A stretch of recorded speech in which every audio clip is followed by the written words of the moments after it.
ہیں ان فی ذالک لذکریٰ لمن کان لہ قلب او القی السمع وہو شہید۔ تو یہ قوموں کی جو داستانیں، یہ عروج و زوال کی کہانی جو ہے، کسی قوم پر عذاب آنا، یہ ساری چیزیں جو ہیں اللہ فرماتا ہے اس میں یاد دہانی، نصیحت۔ سننے والے اور پڑھنے والے چونک اٹھیں گے، غفلت ختم ہو جائے گی، مگر دو چیزیں اس کے لیے شرط۔ یہ اس لیے بیان کرنا لازم سمجھا گیا کہ رسول اللہ صلی اللہ علیہ وسلم اور دین کا کام کرنے والے کبھی ان کو یہ صورتحال بھی پیش آتی نا تو دل ٹوٹ جاتا ہے کہ یار یا ہماری بات غلط ہے یا ہمارا سمجھانے کا انداز غلط ہے۔ تو اللہ نے تسلی دی رسول کریم علیہ السلام کو کہ نہ آپ کی باتوں میں کوئی خرابی ہے، ان سے زیادہ مقبول اور صحیح باتیں کوئی نہیں، نہ آپ کے سمجھانے میں کوئی کسر ہے، مگر ان میں اثر پذیری جو ہے نا، بات کو ماننے کی قابلیت نہیں۔ یہ مر چکے، مرے آدمی پر کوئی اثر نہیں ہوتا۔ نصیحت ان کے لیے لمن کان لہ قلب، جس کے پاس دل ہوگا۔ اب یہ دل تو سب کے پاس، کافروں کے پاس ہم سے بڑا پمپنگ کر رہا، وہ ہٹے کٹے، مگر قرآن اس کو کرب نہیں مانتا، اس کو نہیں دل مانتا، بلکہ قرآن مجید میں جگہ جگہ کہا گیا کہ یہ چلتے پھرتے مردے ہیں، آپ ان کو زندہ نہ سمجھیں، یہ مرے ہوئے ہیں، ہٹے کٹے ہونے کے باوجود ان کے جسموں میں دل نہیں ہے، بالکل مرے۔ دل اللہ تعالیٰ صرف اس کو مانتا ہے جو نصیحت پکڑنے والا، جو عبرت پذیر ہو، کہ دیکھے دوسرے کا حال بجائے اس کے کہ انتظار کرے کہ جب میرے تھپڑ لگے گا پھر سمجھوں گا، نہیں، السعید من وعظ بغیر، دوسرے کو دیکھ کر کانوں پر ہاتھ رکھا کہ اس کے ساتھ یار یہ ہوا، میں بھی ایسا کروں گا تو میرے ساتھ بھی ایسا ہی ہوگا، یہ ہے عبرت۔ اس کو دیکھ کر آگے کچھ نتیجہ اخذ کر رہے۔ جن کے پاس یہ ہوتا ہے وہ ہے دل زندہ یا دل بیدار، اس کو دل کہیں گے، ورنہ کوئی دل نہیں،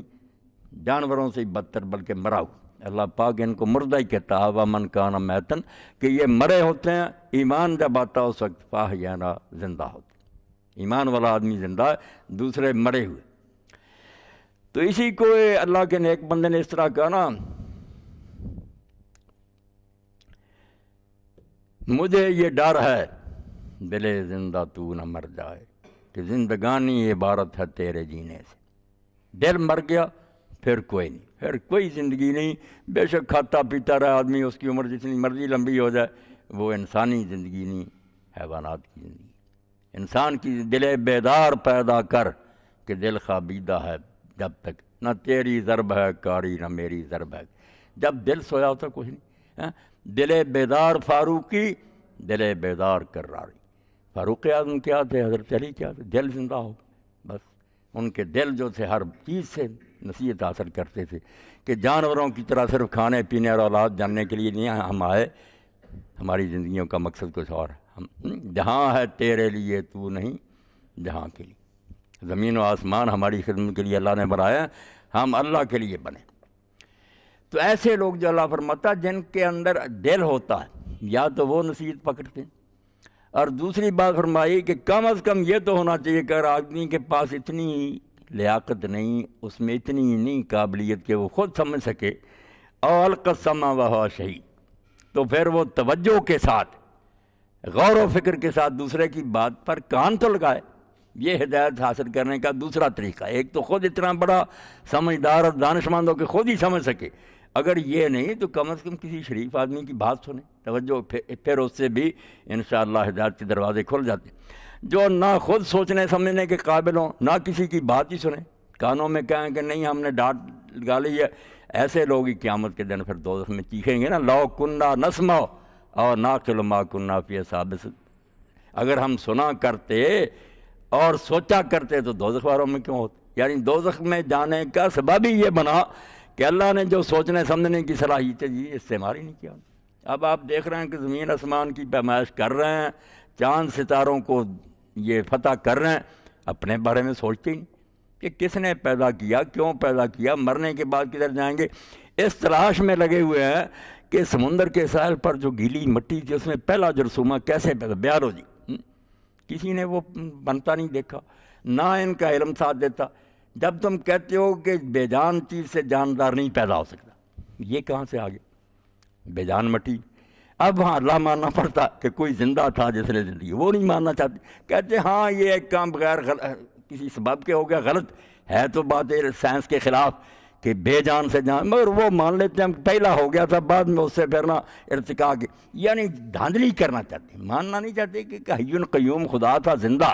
حیات کا سرچشمہ، اس نے زندگی دی ہے، نہیں، یہاں پھر بے جان مٹی سے کہتے ہیں، کوئی سمجھ نہیں آتی کس مگر بہرحال ایک کیڑا پیدا ہو گیا، خواہ مخواہ کی بحث۔ تو شریف آدمی کہتے ہیں یار کس چکر میں تم پڑے ہو، کسی طرح اللہ نے بنا دیا۔ جو اصل انسان کو سوچنا چاہیے تھا وہ تو یہ تھا کہ اب ہمارا کیا بنے گا، خیرت مندوں سے کیا پوچھوں کہ میری ابتدا کیا ہے، کہ میں اس فکر میں رہتا ہوں میری انتہا کیا۔ دانا آدمی کو تو یہ سوچنا چاہیے تھا کہ بن گیا جیسے ہی بن گیا، اب یہ پتہ کر کے کیوں بنا،